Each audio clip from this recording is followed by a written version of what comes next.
જૂનાગઢમાં કેશોદના ફાજલ શિક્ષકને લઈને ગ્રામજનોમાં રોષ જોવા મળી રહ્યો છે। ખમીદાણા ગામે વિદ્યા સહાયકને હટાવીને નવા શિક્ષકની ભરતી કરાતા ગામ લોકો નારાજ થઈ ગયા છે।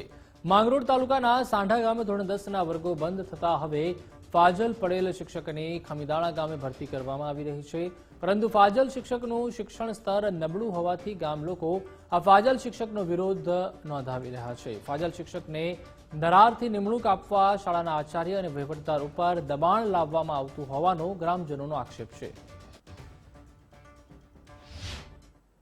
એક ફાજલ શિક્ષક છે, અમારે એક શિક્ષકની કમી છે, એટલે ફાજલ શિક્ષક છે માંગરોળ તાલુકાના સાંડા ગામથી આવે, તો અમારે ગામનો વિરોધ છે કે શિક્ષક અમારે આવવા દેવા નથી અને અમારે જે અત્યારે તંત્ર હાલે છે એ કમ્પ્લીટ અમારું હાલે છે।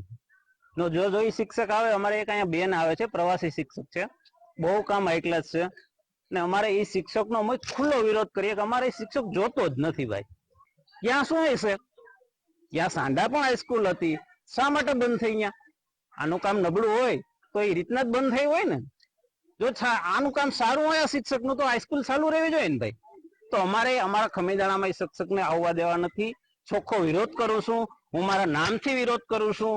અત્યારે જે ફાજલ શિક્ષક આવે છે તો એમના માટે અમે ડીઓ મેડમને ફોન કર્યો હતો, કારણ કે ડીઓ મેડમ કોઈક ચાર્જ ઉપર છે, મને નામ નથી આવડતું, પણ એ બેને એવું કીધેલું કે શિક્ષક તો અહીંયા આવવાના જ છે ને કદાચ ને તમે કરશો તો આગળ કાર્યવાહી કરશો તો અમે સ્કૂલ બંધ કરાવશું, અને બીજું કે સ્કૂલ બંધ નહીં કરાવીએ તો તમે જે અત્યારે બેન આવે છે એનો ગ્રામજનો પગાર આપો, આવી મને ધમકી આપેલી છે।